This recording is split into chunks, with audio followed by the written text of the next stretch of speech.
Good morning, everyone. Thank you for joining us for How to Develop Emotional Regulation webinar, the third part of the Building Skills for Success series.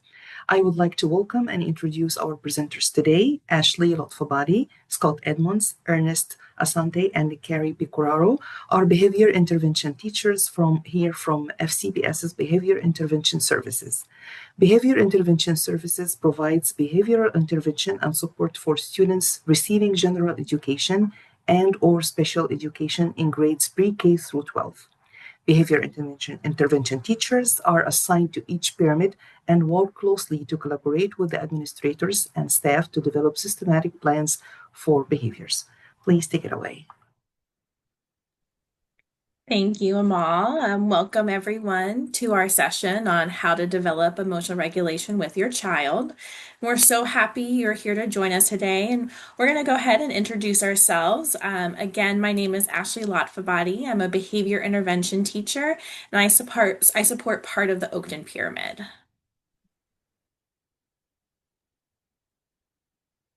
How you doing? I'm Ernest Asante, and I'm a behavior intervention teacher that serves the Mount Vernon Pyramid. Good morning, Scott Edmonds, behavior intervention teacher, and I support schools in Region 3 and Region 6. Hi, I'm Carrie Pecoraro. I'm a behavior intervention teacher and I support the Lake Braddock Pyramid, Columbia Elementary, and Annandale Terrace.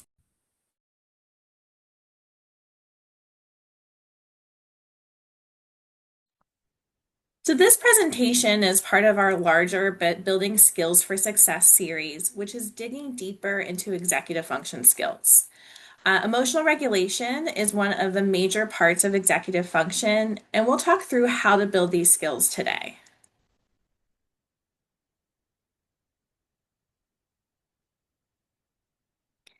In this session, we will discover the science behind big feelings by looking at how the upstairs and downstairs brain work together. And when we understand that a meltdown is a brain state rather than a choice, we can better support our children's development through connection before correction, ensuring they feel safe enough to learn. We will explore how to use everyday moments like reading stories together or navigating a busy morning routine as natural opportunities to teach these skills. And finally, we will learn how to apply these concepts to your own life by creating personalized strategies that fit your child's specific age and your family's unique needs.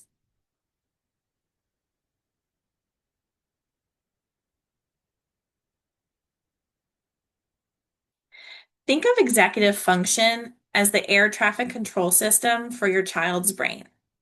It's the mental toolkit that helps them plan, stay organized, control big emotions, and stay focused. In the classroom, these skills are what allow a child to follow directions, start their work, and handle changes without melting down. When a child's executive function skills are still under construction, it can look like they aren't listening or they're being purposely messy, but really their brain is just learning how to juggle all of those tasks. So, for example, if you tell your child to get ready for school, a child who's still developing executive function skills might get stuck after putting on one shoe because their brain hasn't quite mastered the multi-step planning needed to finish the job.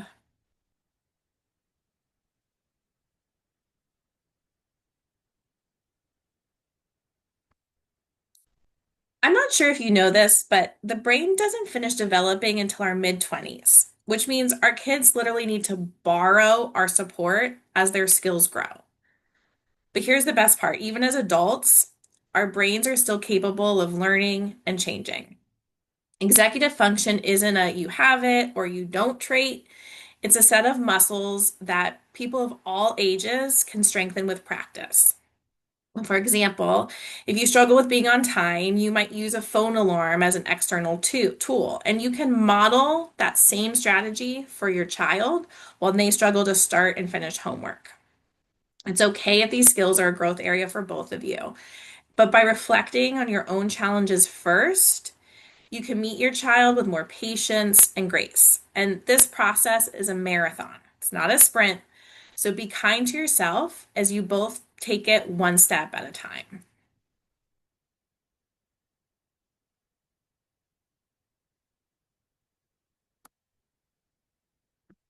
Executive function skills are all connected, and they work together to support a child's ability to be successful in learning, behavior, and relationships.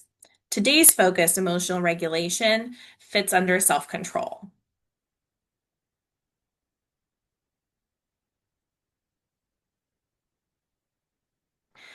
Emotional regulation is a child's internal process for managing their physical and emotional responses. It involves three capabilities: controlling their body, so staying physically settled, paying attention or focusing on a task or a person, and handling big feelings, like experiencing emotions without becoming overwhelmed. This is a biological skill that develops over time through repeated experiences. When a child is regulated, they can process information and interact with others effectively. When they are dysregulated, their system is focused on survival, making it physically difficult for them to listen, learn, or stay still.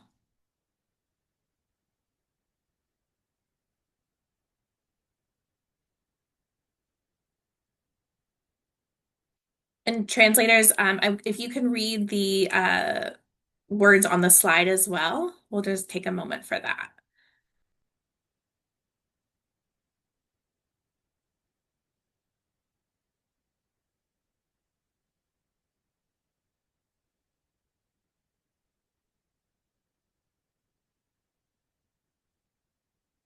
The brain can be understood as a two-story house. The downstairs brain is the part that is fully developed at birth, and it's responsible for basic survival, strong emotions, and that fight, flight, or freeze response. When a child feels threatened or overwhelmed, this part of the brain takes over to keep them safe. The upstairs brain, located behind the forehead, is responsible for the higher level functions like logic, problem solving, empathy, and self control. Unlike the downstairs brain, the upstairs brain is under construction well into adulthood. In a calm state, these two floors are connected and allow a children to use their thinking skills to manage their emotions. However, when a child becomes highly stressed, they flip their lid, meaning the connection between these two stories is broken. And in this state, the upstairs brain goes offline, leaving the downstairs brain in total control. Because the thinking part of the brain is no longer accessible, the child is physically unable to listen, to reason, or control their impulses until they feel safe enough for those stairs to reconnect.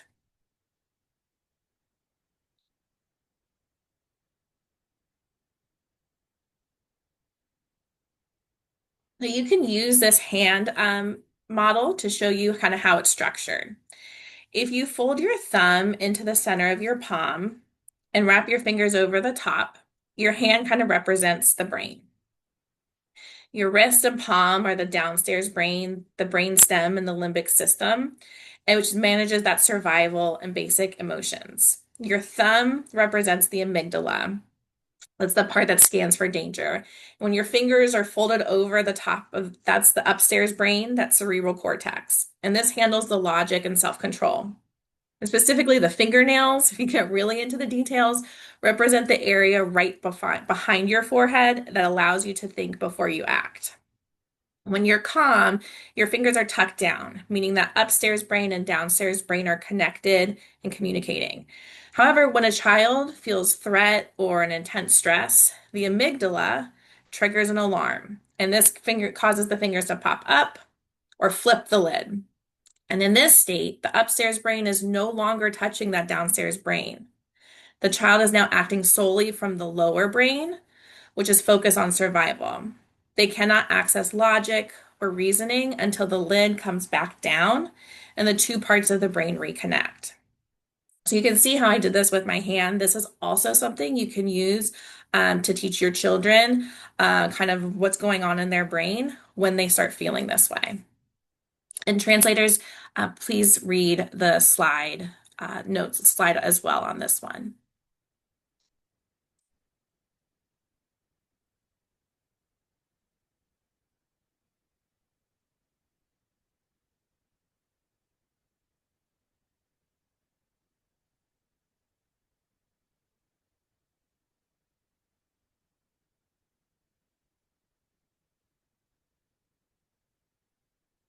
When a child's brain perceives a threat, whether that is a loud noise, a difficult task, or an angry tone, the downstairs brain takes over to ensure survival. This shift triggers a physical stress response known as fight, flight, or freeze. In fight, the body prepares to push back, often manifesting as defiance, yelling, or physical aggression. In flight, the child's instinct is to escape the discomfort, which might look like running away, hiding, or extreme fidgeting. And in freeze, the system becomes overwhelmed and shuts down, resulting in a child who appears spaced out, unable to speak, or completely stuck. During these moments, the upstairs brain is offline. The child is not choosing to be difficult. Their nervous system has shifted into a defensive state where logic and reasoning are unavailable. When they have flipped their lid and are now in that physical stress response, this is not the time to discuss what's going on, put any demands on them, or discuss consequences. It is time to wait and use some of the strategies we'll discuss today to help that upstairs brain get reconnected.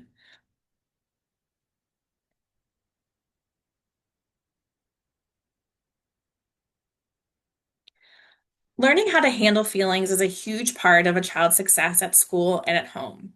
And schools often use a guide called the Castle 5 to help kids grow.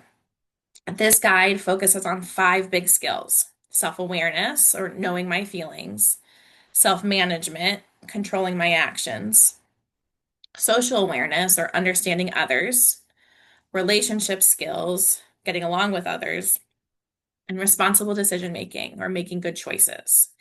In the classroom, these skills give teachers and students a shared language to talk about emotions, and it makes it easier for kids to say how they feel and get along with their classmates. For families, these 5 skills act like a map.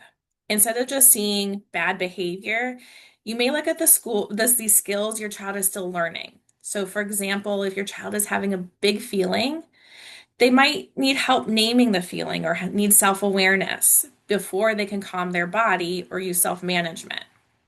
When caregivers use these same ideas at home, it creates a team effort with the school, and this helps children feel supported every way they go, making it easier for them to grow into happy and confident learners.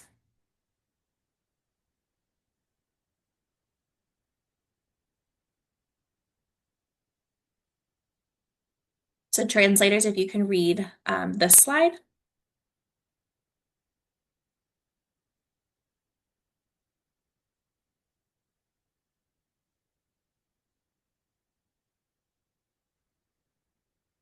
As children grow, their emotional toolbox expands from simply identifying a feeling to managing complex life stressors.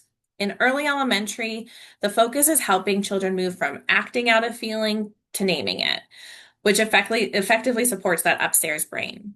And by upper elementary, children begin experimenting with specific tools like deep breathing or physical breaks to stay in control.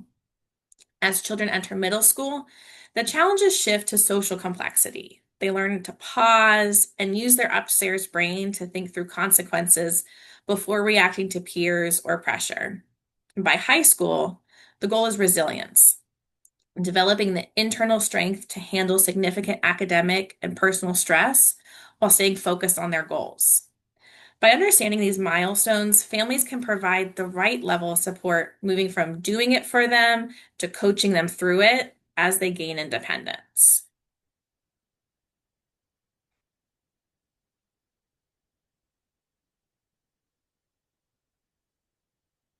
Self-regulation is the internal process of managing the energy and stress within the body. It involves how a child responds to sensory input, emotions, and environment before they ever reach a point of making a conscious choice. When a child is well regulated, their nervous system is balanced, allowing them to remain calm and alert. As you can see in this picture, if a child is dysregulated, they may feel overstimulated or understimulated, which makes it difficult for them to process information or stay settled. Understanding self-regulation is about looking at the why behind a child's state. It's about identifying the stressors that are pulling them out of balance and helping them return to a neutral, stable baseline. Notice that while the baseline is stable in this image, it's not flat, as every emotion is okay and everyone feels emotions.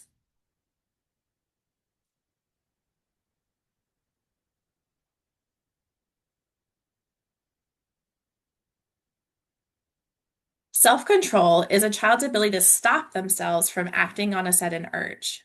It is the moment where they think before they act, like choosing not to hit when they're angry or waiting for their turn to speak.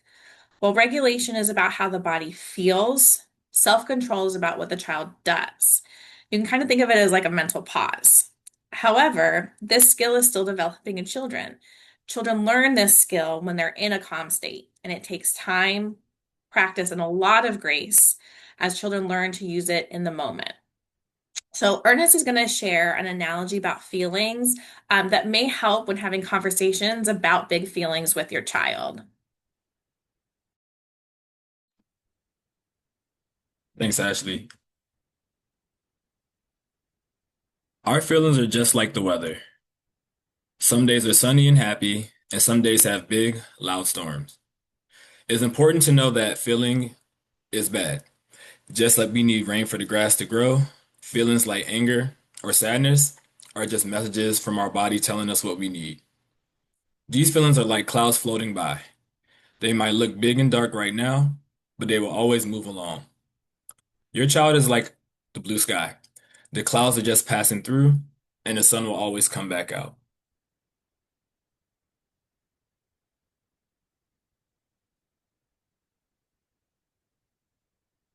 Sometimes a child's brain is very sensitive to what is happening around them. This is called sensory input. Our brains are constantly taking in information through sight, sound, touch, and smell. If there is too much noise, the lights are too bright, or a room is too crowded, a child's brain can get full. When this happens, their nervous system becomes overwhelmed and they may act out because they feel stressed and uncomfortable.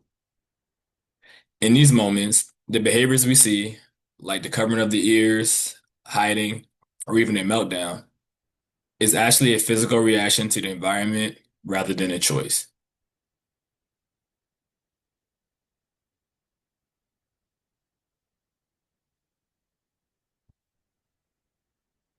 A predictable home is a safe space for your child's brain.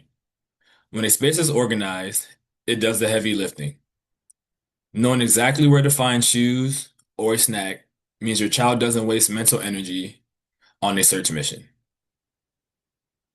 A great space also needs to be flexible, whether it's in a quiet corner for big feelings or a rug for burning off energy.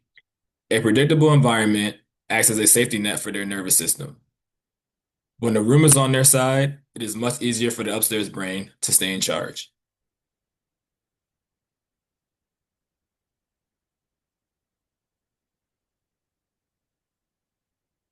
Routines provide the essential roadmap for a child's day, turning a whole world that can feel random or overwhelming into one that is predictable and manageable.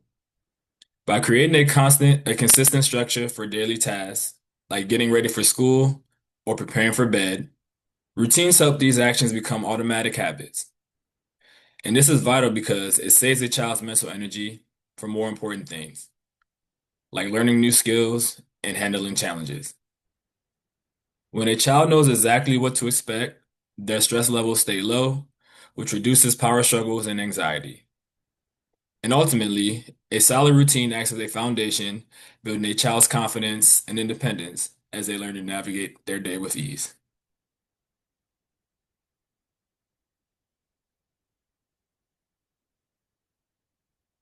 So now let's talk about rituals. A ritual is something a family does on purpose, in the same way and at the same time, because it makes you feel like you belong. A ritual is more than just a list of things to do. It is a special, predictable moment that tells a child, you are safe and I am here. While a routine is about getting a task finished, a ritual is about how you feel while doing it. These moments are important because they create a steady rhythm in the child's life, helping them feel calm even when the world around them feels loud or confusing. Because rituals are built on connection rather than expensive toys or tools, they can work in any home and fit in any culture. You can create a ritual by choosing a small moment, like waking up, leaving for school, or getting ready for bed, and adding a simple repeated action. This might be a special way you say goodbye at the door, a song you sing while doing dishes together, or sharing one good thing that happened during the day. The secret is the repetition. When a child knows exactly what to expect from you, it builds a bridge of trust that helps them feel secure and ready to handle whatever comes next. Think of something you can start doing today that you can turn into a ritual.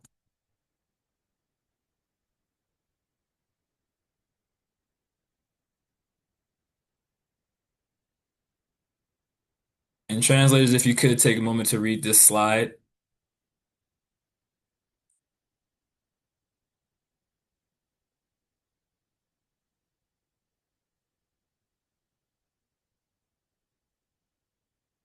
So routines. Routines help a child's day run smoothly, but rituals are what actually lower their stress.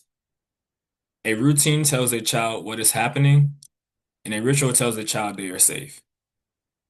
When a child feels that bridge of safety through a ritual, they are much more likely to cooperate with the boring routines of the day.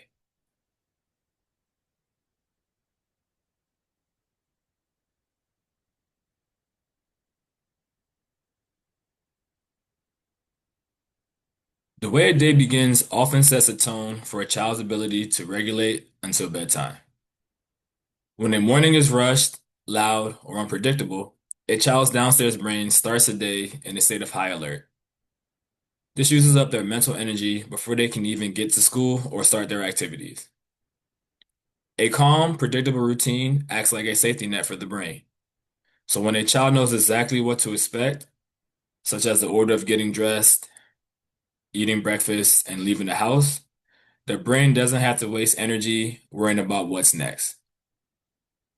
This sense of order keeps their system steady and leaves them with more fuel in their tank to handle the challenges and big feelings that they might face later in the day.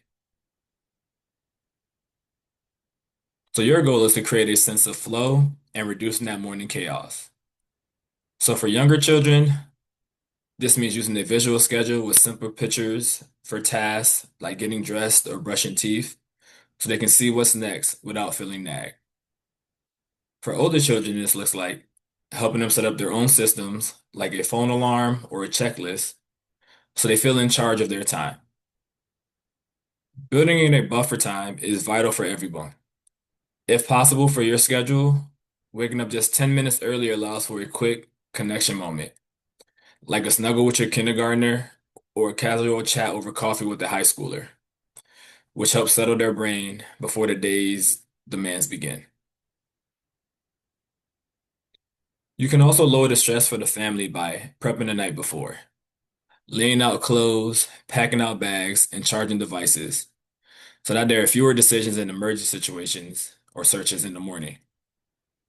Keeping the environment low stress by avoiding loud noises or rushing helps prevent the downstairs brain from taking over.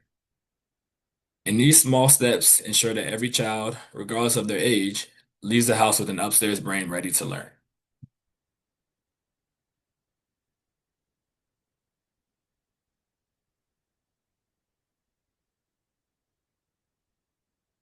And when the child comes home from school, they're often exhausted. For 6 or 7 hours, they use every ounce of their energy to sit still, follow rules, and handle social pressure. So by the time they see you, their upstairs brain is exhausted and their downstairs brain is ready to release the day's stress. This is why many children melt down or shut down the moment they walk through the door. So asking them questions like, "How was your day?" or what did you have for homework? It can feel like a demand for more mental energy that they simply don't have left. By waiting to engage, giving them space, a snack, and time to decompress, you actually allow the nervous system to return to a state of safety before asking the brain to start working again. So instead of asking questions right away, you can start with a low demand greeting. A simple, "I'm happy to see you," or a quiet hug gives them that connection without asking for mental work. Provide a recharge where they can have a snack and a drink in a quiet space before talking, about homework or chores. For children who feel restless, offering a physical release like playing outside, jumping on a trampoline, or even a warm bath can help their body let go of that day's tension. So by keeping the first 30 minutes at home question free, you give that upstairs brain the time it needs to actually reset naturally, which makes them more likely to have a calm evening.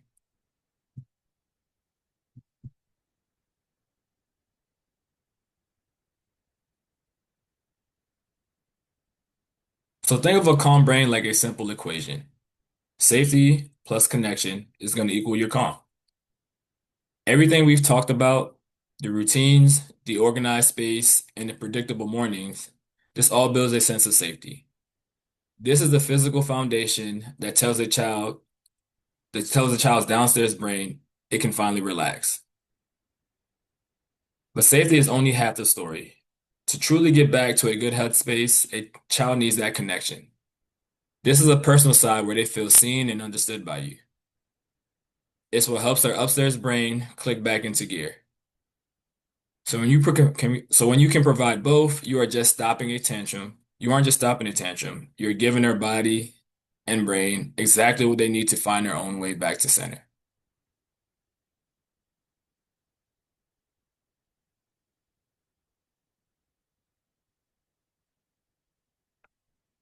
So let's talk about co-regulation.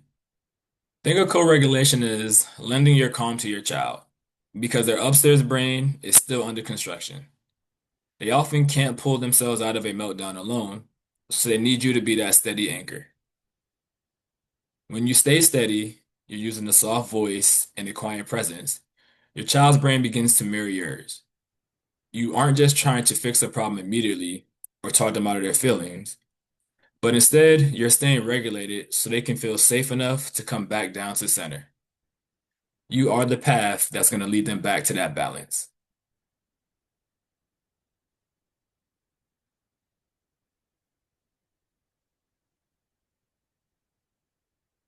So in the heat of a flipped lid moment, when your child is screaming or shutting down, your own brain is under massive pressure to join the storm. And this is that moment where we have the choice between reacting, which is that emotional survival move we have to stop the behavior right now, and then responding, which is a conscious choice to slow down and focus on teaching a long-term skill. And as a parent, when you choose to respond, you provide the steady anchor your child needs to find their way back to calm. But it is essential to give yourself grace throughout this entire process. Staying regulated is incredibly hard work, and your own lid will likely flip sometimes. And this means extending grace. And this means that when you're trying to extend grace, you have to accept that you might not be perfect. And if you don't react with a raised voice, you can always model a do-over or apologize, which actually is going to teach your child that mistakes are normal and relationships can be repaired. By being kind to yourself, you show your child that the goal isn't perfection, but it's simply just staying on the same team while you navigate the hard moments together.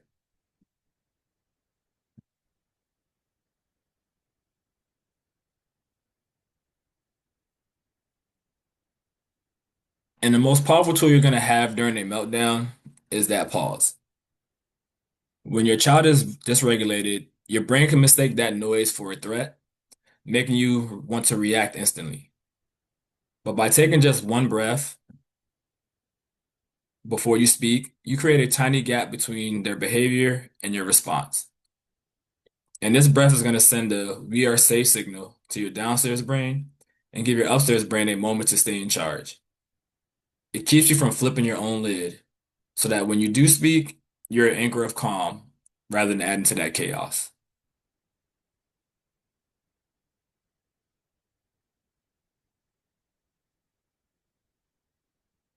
And connection before correction. It's a great response for handling a meltdown. It's all about reaching the child's heart before addressing the behavior. If you jump straight to scolding or lecturing while your child is upset, you're talking to a downstairs brain that literally can't hear you. By connecting first with a soft voice, a hug, or simple, I see you're having a hard time.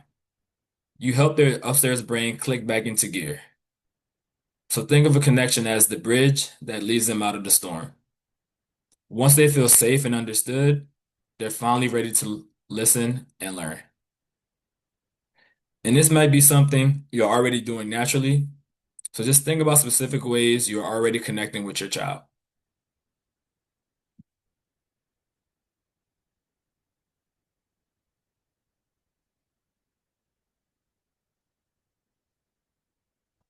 An acknowledgement is going to be your first step in the connection.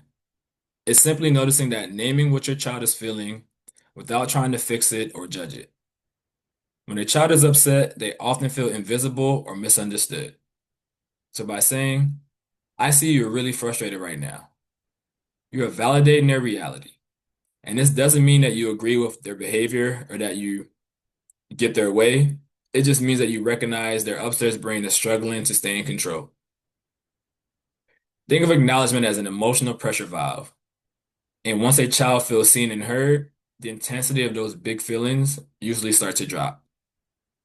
So, for example, if your child is upset and it's time to stop playing, instead of saying, stop crying and get your shoes on, you might say, I see you're really sad to stop playing because you were having so much fun. You aren't changing the rule, but by naming the sadness, you've helped them feel understood. And that's what makes it much easier for the upstairs brain to click back into gear.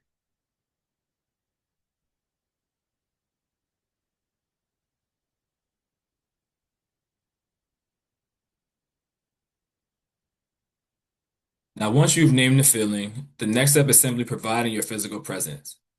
When a child's lid is flipped, their brain is scanning the room for safety. And sometimes even kind words can feel like too much. And that noise is an overwhelmed nervous system. By simply being there, you provide a quiet, steady anchor that proves you are a safe person who won't leave or get angry just because they are showing their feelings. So, for example, if your child is sobbing on the floor because they lost a game on the PlayStation, instead of hovering and giving a speech about sportsmanship, you might just sit on the couch a few feet away and say, I'm going to just sit here with you while you're sad. This is going to show them that their big emotions aren't too much for you to handle, which also helps their downstairs brain feel safe enough to settle down.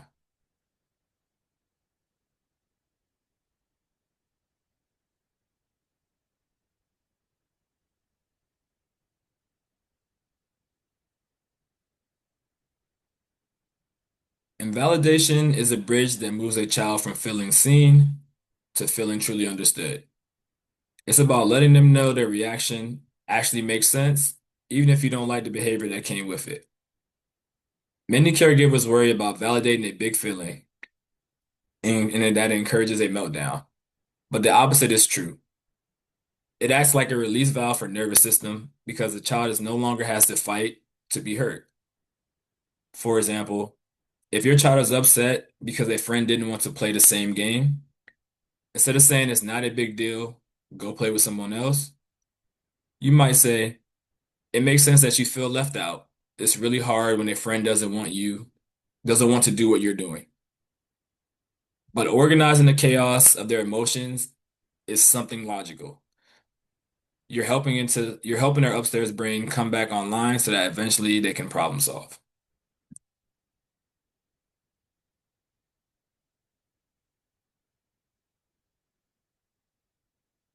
Now, once the storm has passed and everyone is back in their upstairs brain, you finally reach the teaching moment. Trying to teach a lesson during a meltdown is like trying to give a swimming lesson to someone who is drowning. It just won't work. Instead, wait until everyone is fully calm, whether that's 30 minutes later or even the next day. This is when you sit down to look at what happened with curiosity rather than blame. So, for example, if your child had a meltdown over a difficult puzzle, you might just say that later that evening, earlier today, that puzzle felt really frustrating. What do you think we could do next time your hands feel like they want to throw a piece? By debriefing together, you're acting as a team to understand their triggers and build a better plan for the next time.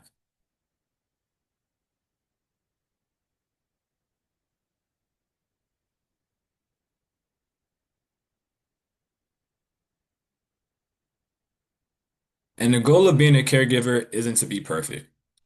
It's to be the person who fixes the connection when it breaks. Repair is what you do after the storm. So whether your child flipped their lid or you flipped yours, it's the act of coming back together to say, I'm sorry, I lost my cool, or I'm sorry we had such a hard time earlier. Repair is actually more powerful than the conflict itself because it proves to your child that your relationship is resilient. So think about a time when you went back to repair after a difficult moment. What did that do for your relationship?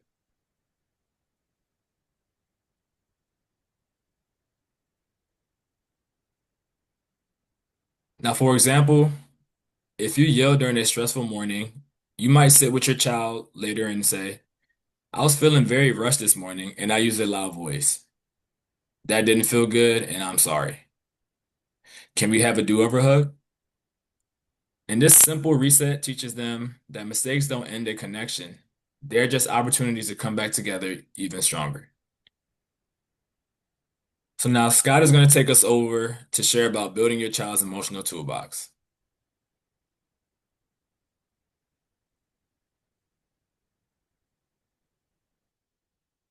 Just like any other skill, managing big emotions takes practice.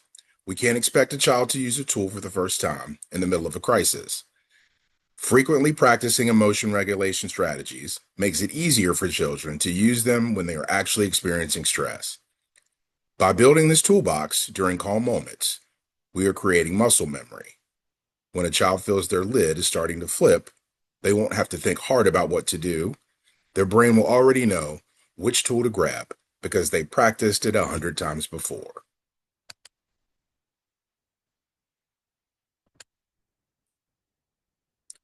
There are many tools that schools and families use. One tool used in elementary schools is the Zones of Regulation framework to help students categorize their complex feelings into 4 easy to understand colors. This language provides a roadmap for a child's internal state, moving away from labeling behaviors as good or bad. It's important to remember that there are no bad zones. Every color represents a valid human emotion. By helping a child identify which zone they are in, we aren't judging them. We are helping them gather the information they need to choose the right tool from their toolbox. You may start to hear your child use this language at home, saying things like, I'm in the yellow zone, which is your cue that they might need a little extra support.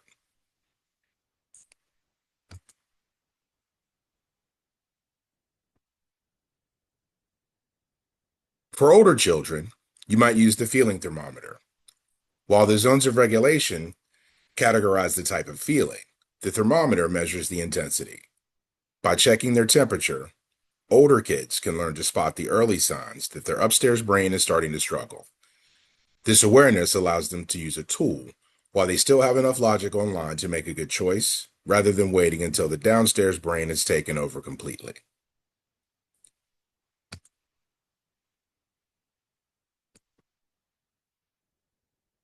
For secondary students, the feelings wheel is a sophisticated tool that helps them move beyond basic emotions like happy, sad, or mad.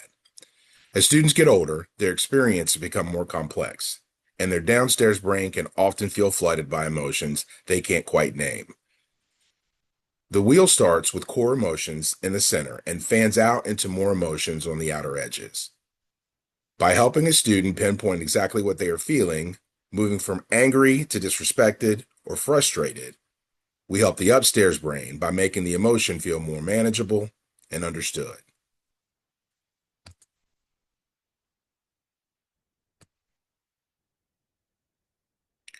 Predictability is one of the most effective ways to support emotional regulation.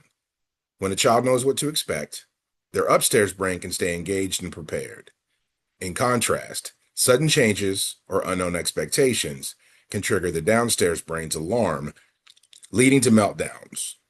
By using clear, direct strategies like first then language, telling the expectations early, and providing a warning before a change happens, you reduce the brain power and stress on the child, making it significantly easier for them to manage their impulses and follow directions.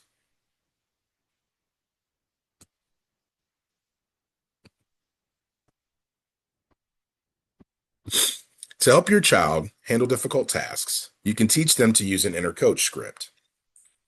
This affirmation helps children move out of a fight, flight, or freeze state by using a plan to manage frustration. You can help your child develop this skill by teaching them a three-part response. Acknowledgement of the difficult situation by saying, I know this will be hard for me. Second, make a commitment to persistence. For instance, saying, and I'm going to keep trying. And third, establish a backup plan for when they feel overwhelmed, such as if I get stuck after trying hard, I will ask for help, or I'll do the parts I understand first. By practicing this script during calm moments, caregivers help their children strengthen the thinking part of the brain, allowing them to stay regulated and persistent even when a situation feels overwhelming.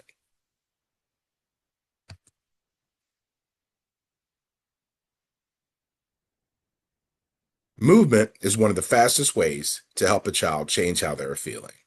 When we experience big emotions, those feelings aren't just in our heads, they're in our bodies. You might notice a child's heart racing, their muscles tensing up, or them becoming restless. Physical activity acts as a release for that big energy in your downstairs brain. By using intentional movement, we can help the body settle down so that the upstairs brain can start thinking clearly again. You can do something structured like a run or a walk, or more simple like jumping jacks and wall push-ups.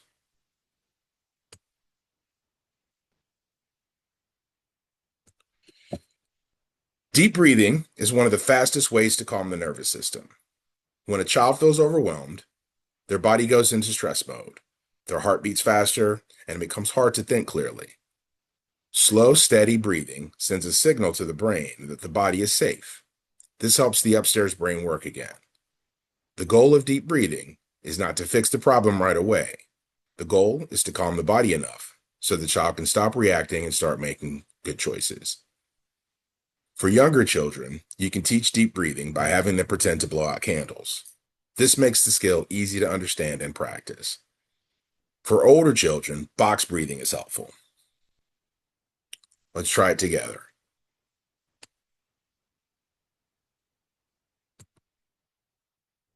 Again, this is called box breathing, and it helps calm the body so the brain can think again. So sit comfortably and place your feet on the floor. We're going to breathe in a slow, even pattern. Breathe in through your nose for 4, 3, 2, 1. Hold for 4, 3, 2, 1. Breathe out through your mouth for 4, 3, 2, 1. Let's try it one more time.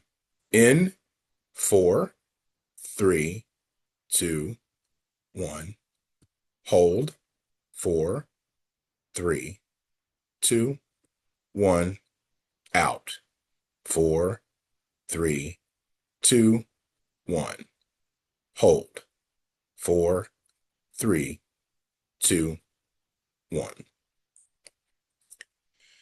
If your shoulders dropped or your body feels a little calmer, that's your nervous system slowing down. This is a tool your child can use anytime they feel overwhelmed, and you can use it as well.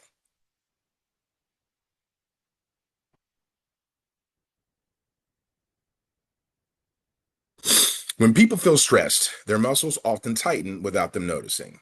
Shoulders lift, jaws clench, hands squeeze. This sends a signal to the brain that something is wrong.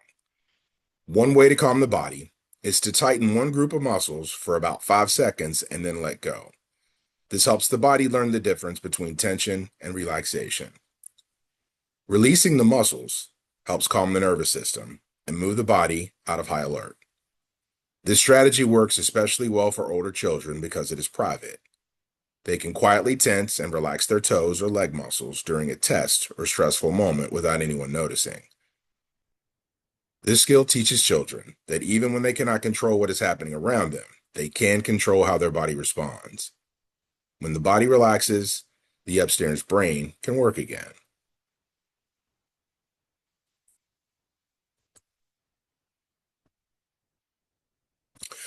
Let's try a quick body calming tool called muscle relaxation. This helps your body let go of stress so your brain can focus again. Sit comfortably with your feet on the floor. We're going to tighten a muscle group, hold, and then let it go.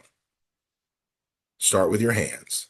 Squeeze your fist tight and hold for 5, 4, 3, 2, 1.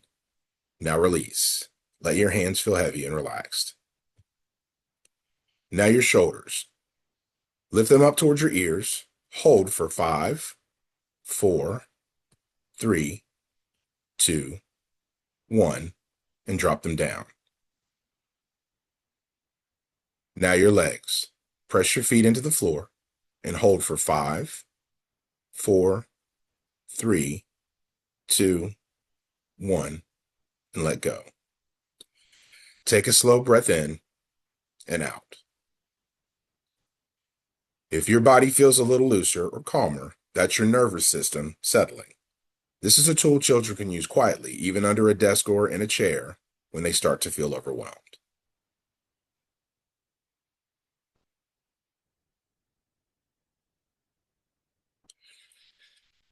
Affirmations are positive, supportive statements that help a child change their voice.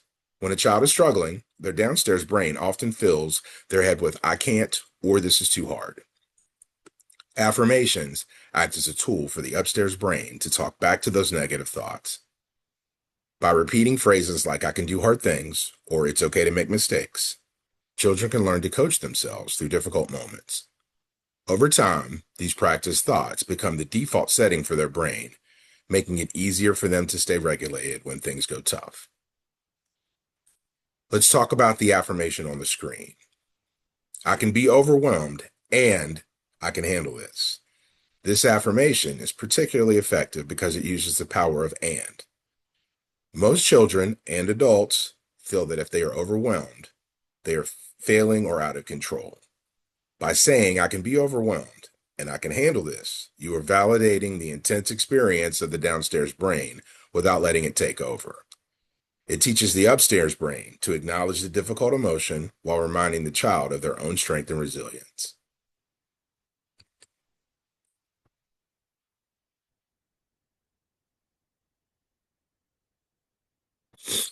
The most important rule for any of these tools is that they must be learned and practiced when a child is calm and their upstairs brain is fully engaged. Learning a new coping skill is like learning to play an instrument or a sport.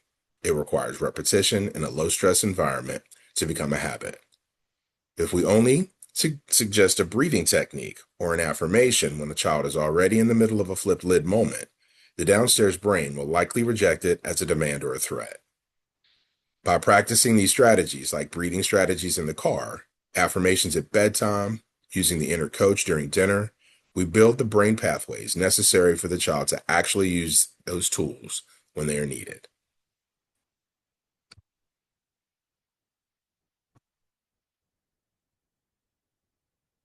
Children learn much more from what we do than from what we say. Modeling is simply thinking out loud, so your child can hear how you handle a tough moment.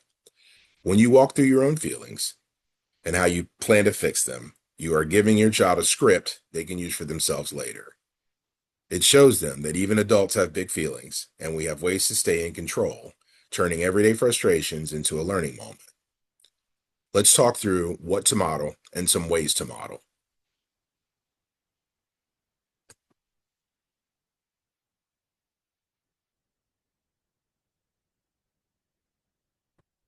Modeling self-talk is the act of narrating your own calm so your child can hear what an inner coach sounds like in real life. Instead of staying silent when you're stressed, your voice, your feelings, and your plan to settle them, for example, by saying, "I'm feeling a little overwhelmed by the noise in here, so I'm going to take 3 deep breaths to help my body feel steady." This validates that big emotions are normal and manageable. Modeling persistence involves letting your child see you struggle with a difficult task, fail, and try again without losing your temper. You might model this while trying to assemble furniture or follow a new recipe by saying, "This is tricky and it didn't work the first time, but I'm going to look at the instructions again and keep trying. I can handle this frustration." This demonstrates that the upstairs brain can handle challenges through steady effort. Finally, modeling boundaries shows your child how to say no or I need a minute in a calm way. You can script this by telling your child, I'm not ready to talk about this yet because my downstairs brain is too loud. I'm going to step away until I feel calm. This is a vital lesson because it teaches them that stepping away to regulate is a healthy, smart choice for staying in control. Think of a time of day or a situation you can model your thinking this weekend.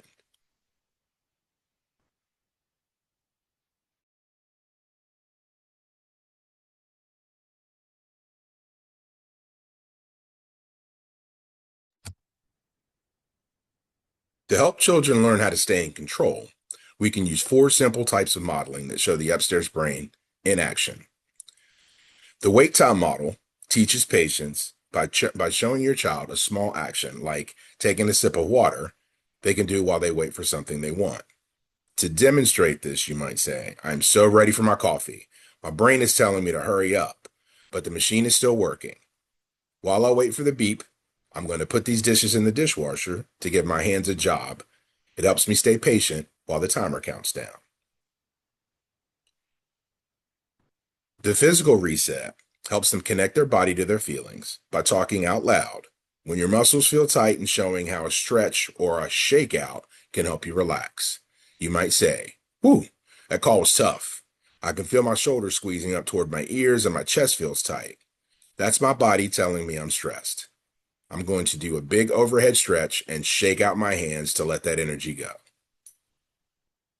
Talking about your mistakes and displaying your resilience is a way of making mistakes feel normal. By calmly talking through how you will fix a mistake, like a spilled drink or a wrong turn, you show them that mistakes are just problems to be solved. For instance, oops, I missed our turn. It's just a mistake. I'll find a safe place to turn around and we'll be back on track in 2 minutes. No big deal.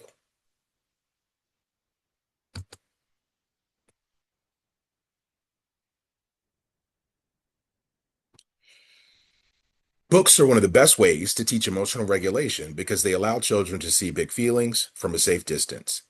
When we read a story together, a child can observe a character's downstairs brain taking over without feeling the stress of a real-life conflict.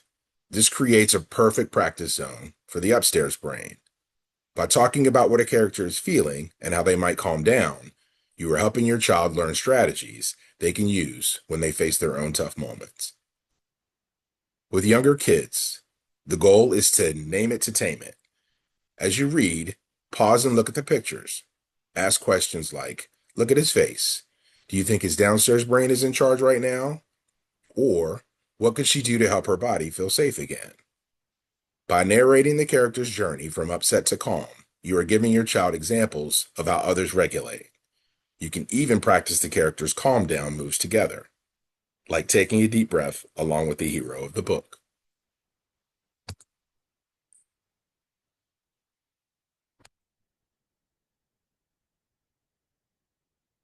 As children get older, reading moves from picture books to complex stories and novels.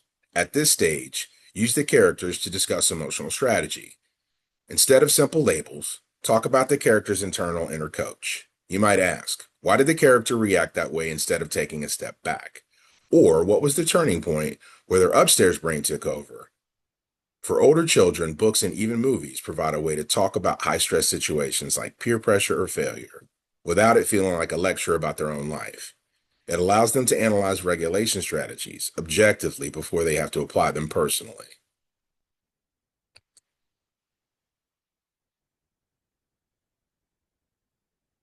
When children are learning to manage their feelings, they need to know when they are getting it right. Staying calm is hard work. Every time a child uses their upstairs brain instead of exploding, they are using a lot of energy. To do this well, we have to catch them being calm. This means looking for small moments where they make a good choice. Instead of just saying good job, try to name the specific skill they used. For example, you could say, I saw you take a big breath when you were frustrated with that puzzle. That really helped your body stay calm. It is also important to praise them, even if they only tried to stay calm but didn't quite make it. If they try to use their words before getting upset, tell them you noticed that effort. For example, I noticed you tried to use your box breathing before you were upset. Keep up the effort. Finally, help them notice how they feel inside. Ask them, you stayed calm even though you were sad. Does your body feel better now? This helps them learn that being in control actually feels good.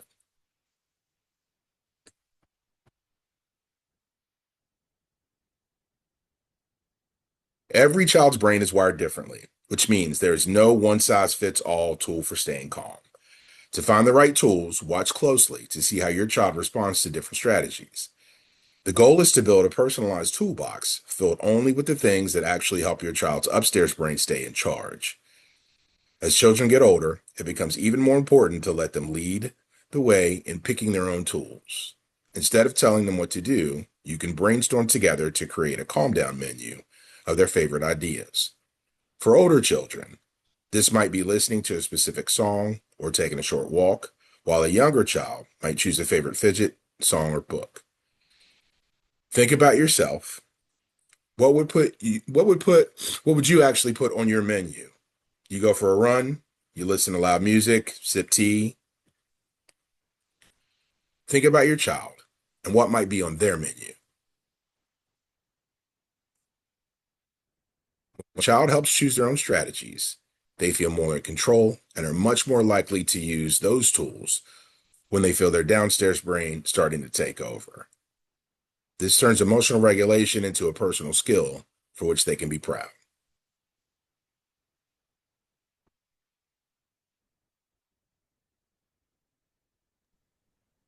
Helping a child stay in control is a journey that moves from understanding to action. It begins with brain awareness, teaching children that their downstairs brain handles big feelings while their upstairs brain handles thinking. And this simple language frame regulates as a skill to be learned and practiced. We build this skill through intentional modeling or thinking out loud to show them how we use our calm breathing, persistence, and boundaries in real time. Because regulation is a muscle, we prioritize connection before correction, ensuring a child feels safe and seen before we even try to teach a lesson. And finally, we move towards independence by helping children build a personalized toolbox for strategies. By practicing these tools when things are calm, we ensure that when the storm hits, our children have the confidence and the skills to navigate it.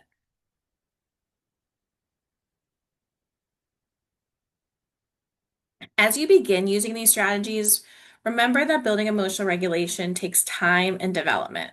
Executive function skills do not develop overnight, and children learn through practice, mistakes, and support. It's important to give your child grace, and when they struggle, that is part of learning. It is just as important to give yourself grace. Some days are going to be harder than others, and that's okay. You're learning these skills along with your child, and effort matters more than perfection. Stay focused on connection, empathy, and consistency, and celebrate the small steps forward. Progress often shows up slowly. We hope that you'll join us for the next session in this series on how to develop organizational skills with your child on April 17th from 10 to 11:30. Thank you for your time and commitment to supporting your child.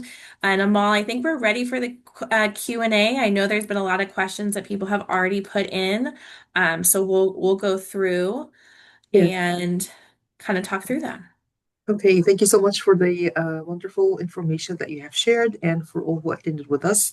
We have some time for the Q&A. Please put your questions in the Q&A section. We will start with the first question that we have.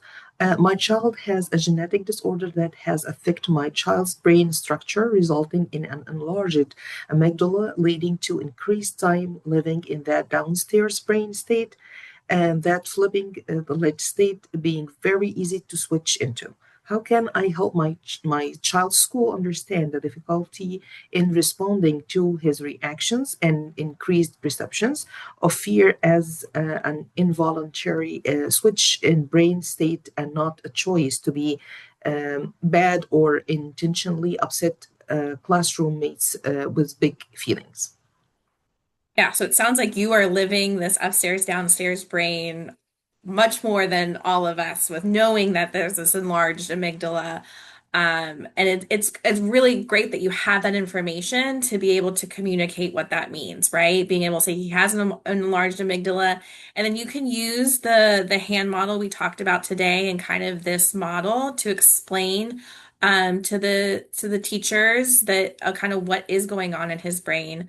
I would recommend getting the behavior intervention teacher at your school involved so you can reach out to if the student has an IEP. You can reach out to their case manager and ask for the behavior intervention teacher to be involved, as well as the clinical staff at the school, and the school psychologist, because they may be able to help the team come up with strategies and supports, knowing kind of this information about your child. Hey, thank you so much.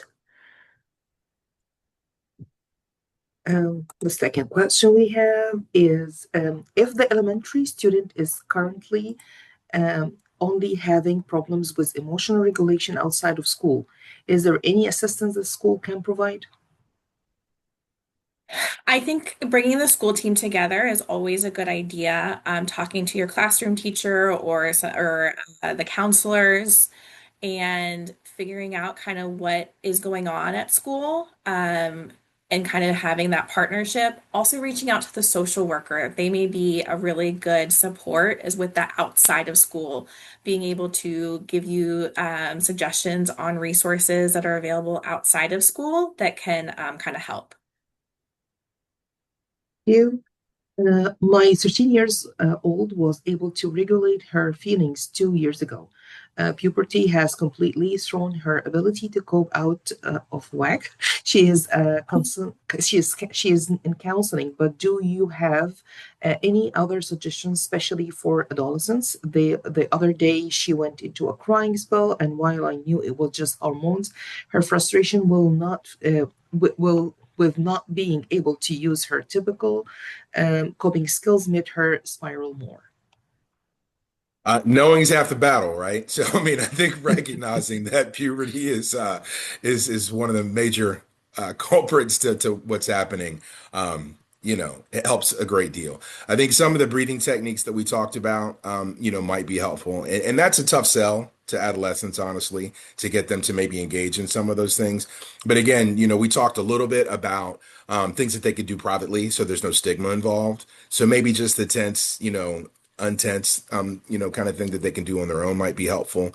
But easing into some of those suggestions in terms of self-regulation, like we talked about in the breathing techniques or the, muscle relaxation and those kind of things. And even if that's something that she wants to work with her therapist, if it's too close to home to maybe do that with you as a parent, might be a suggestion. But really, again, it's a tough sell. So you want to make sure there's no stigma involved in some of the things that she might use. But using that therapist if possible may be helpful as well. Yeah, I mean, I think that it totally makes sense that she was able to regulate and then puberty hits and everything kind of shifts. So that is absolutely something to be expected at this time. Also, if she's had her period, it may be worth empowering her to know kind of her cycle and know what each part of the cycle looks like, what's happening during all of those things, and empowering her with that information can also help her realize like how her hormones are impacting her. And then maybe that frustration may feel different for her. Perfect, thank you. We do have a morning and evening routine, but my child is not good at time management. I have tried to put my phone next to him, reminding him of the time and set up timers. It does not work too well. I still have to keep reminding him of the time, otherwise he will play when he's cleaning up, brushing his teeth and eating. When I frequently reminding him of the time and staying focused, he either ignores me or maybe did not hear me at all. And I'm tired of and sick of repeating myself again and again with no improvement. Yeah, I can imagine it gets into a bit of a power struggle and can be pretty frustrating. I will say we are talking about organization in our next section, and one of the parts is knowing time and how to teach kids about time, right? knowing how long something takes me to do. Do I have time to play? Those are things that you actually kind of have to teach. So maybe coming to next, or having the recording sent for next April or for April's training may really help with some of the strategies that can help with this. You.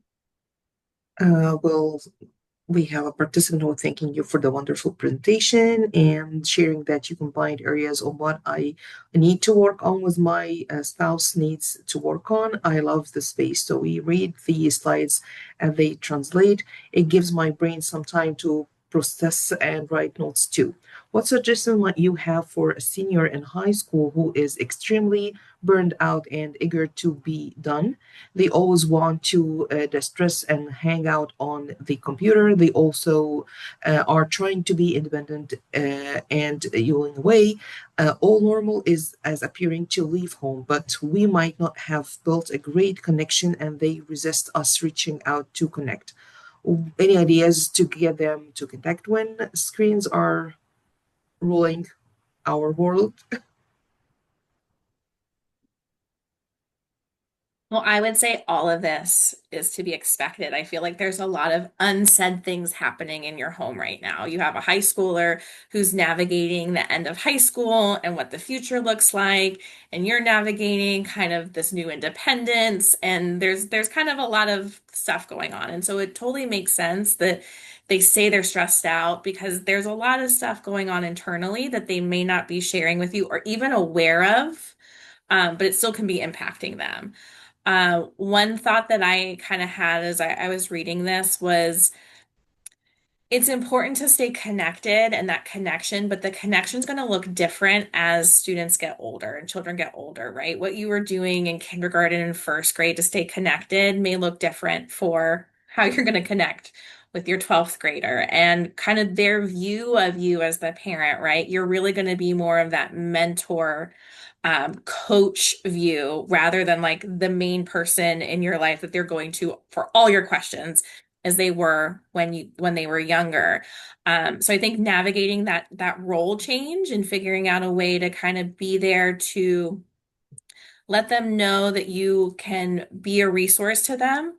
I would also recommend connecting with them through like a note on the mirror, right? Something that may not be as direct, but just little notes or a text message, if you could get them to. The other thought I had was like trying to play Words with Friends. I don't even know if that's still cool, but like something that is a back and forth game on the computer or on the phone. So there's still these moments of connection through the day. Even again, if it's not that direct in your face connection. And Scott and Ernest, I don't know if you have any ideas. I know you guys did a lot of work with high school too. I mean, for me, a lot of times with our high schoolers and when we kind of conducted surveys with them, they're really into computer-based activities. We would encourage parents to challenge them to those games. Let the kids show them how to play, maybe once a week. Set aside time to actually play and challenge the games. Have them show you how to play, then you challenge them, and then that competition piece, since they're getting older, kind of thrives them a little bit, and then also helps you build that new set of rapport since it kind of changes as you're adjusting and they're getting older.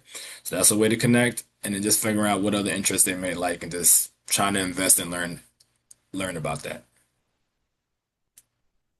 And again, Thank knowing's you. half the battle. Like that, the senior slide thing is real, right? I mean, so I think recognizing that piece and having that direct conversation and being transparent in terms of understanding that I know you're a senior, I know you're about to finish, but we do also want to make sure we button things up as much as possible. And you don't want to make any, um, major decisions that are going to affect your future. I do recognize, kind of where you are in terms of your senior year, but we also want to make sure we button everything up before our next transition.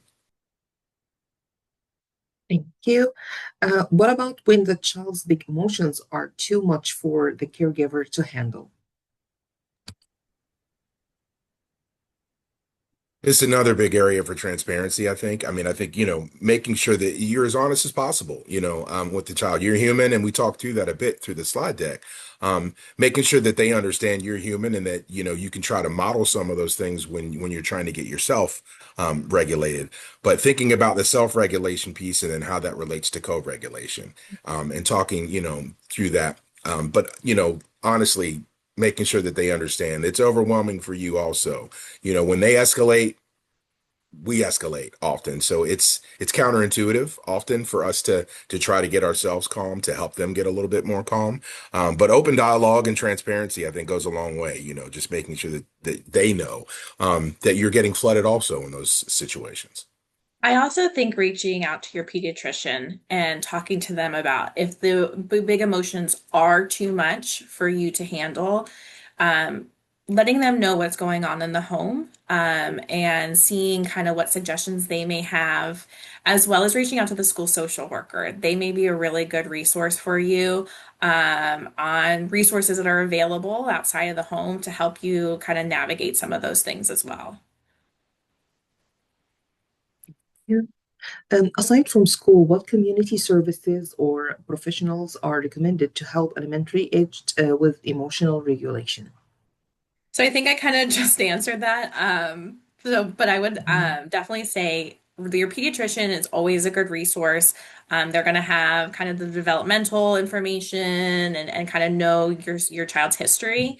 But also the school social worker and the counselors can really help you with the resources available in the community. They're going to know really what's going on and the social workers can connect you directly with professionals and kind of set up anything that you may need as well.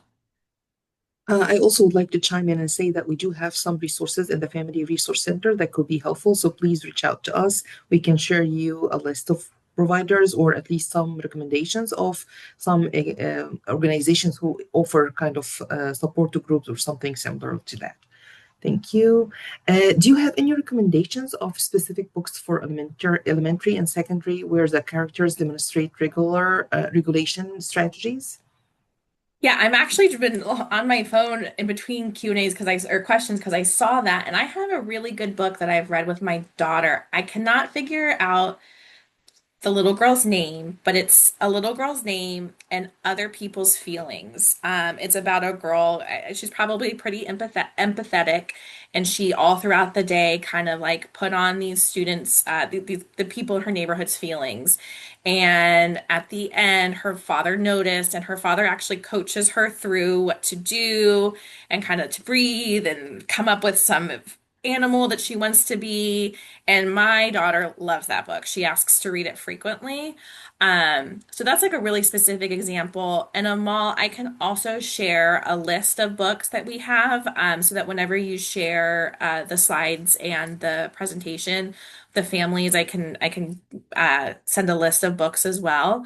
Mhm. But my other thought is those are going to be really specific around emotional regulation. And the one I gave you is obviously very specific and designed for it. But any book can be a moment to kind of talk through it. We're reading The Babysitter's Club right now, and so, one of the girls found her grandmother on the floor and there was about to be a medical emergency, right? That's a babysitter's club book. Like I wasn't necessarily going into this being prepared to have kind of an emotional regulation or kind of talk about that. But what a great moment for me to talk to my daughter about how do you think Claudia's feeling in this moment? What can she do? How scary that must have been. So even if just reading with your child, you can find natural moments to kind of talk through some of what is happening and how the characters might feel and how they can regulate.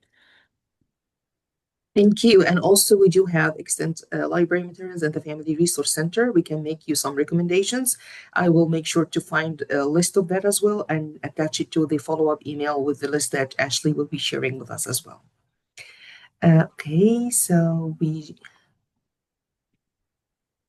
still can put questions in the Q&A. Please do that if you haven't done it yet. Um, and we shared that we will be sending the slides and the presentation next week with all, but we do have some questions coming up. How can we navigate one parent not being willing to be on board with the emotional regulation work? Lots of power or struggles between the parent and our 10 years old with low connection on the parent's part.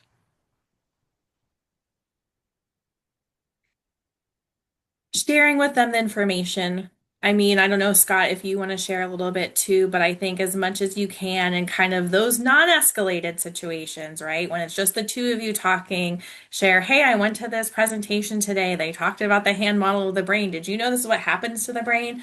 Like just start piecing those moments out and not necessarily being directly about what's happening in the home or what's happening with your child, but just sharing the information that you're learning about what's happening in children's brains may help kind of with some of the understanding for them later on when you suggest or say, I'm going to do it this way. They may have a better understanding about why. Great point, Ashley. I mean, yeah, when everybody's at baseline, right? I mean, not Right. in the middle of the crisis. I think it's important to do as much information sharing as you possibly can when everybody is at their baseline and available, to hear a lot of these ideas and a lot of these strategies. But always trying to keep in mind and having that conversation as parents is that that child is what's most important, and that their guidance to them is what's most important. Kind of separating out the issues that you two might have over, philosophical ideas, but just making sure you're in a united front. Because if there's any kind of splitting opportunities, that's just going to make it that much more challenging, I think, to help the child. Thank you. We do have another question that actually related to an earlier question that we have responded to. It said that the big emotions are too much, so I developed a defense mechanism not to emotionally engage with my child. How do I keep the bond with my child at the same time protect my mental health?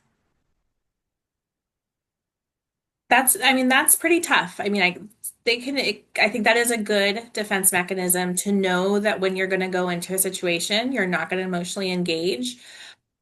And I also think then you have to be thoughtful about what your actions are going to be. So I am going to keep myself in wherever I need to be able to kind of not engage and have my defense mechanisms up. And I'm going to make sure that I am paused, ready to listen to them, and getting ready to give them a hug when they need it. So know what your plan is going into the situation or finding moments where you can you where you can connect maybe when it isn't an escalated situation. So there's many times throughout your day that you can bond with your child that doesn't have to be in these escalated situations. And then you don't necessarily have to have that defense mechanism up in the same way. Thank And you. I know I do say, Amal, I do see, yes, thank you. It's Aria and everyone else's feelings. I saw some people found it for me. I couldn't find it quickly while I was searching in Yes. between. So I appreciate those who Yeah. found it. Yeah, someone actually shared the link and we'll add that to the follow-up Okay. email. Thank you. Yeah. Okay, and we do have a comment that someone will share that presentation with his partner.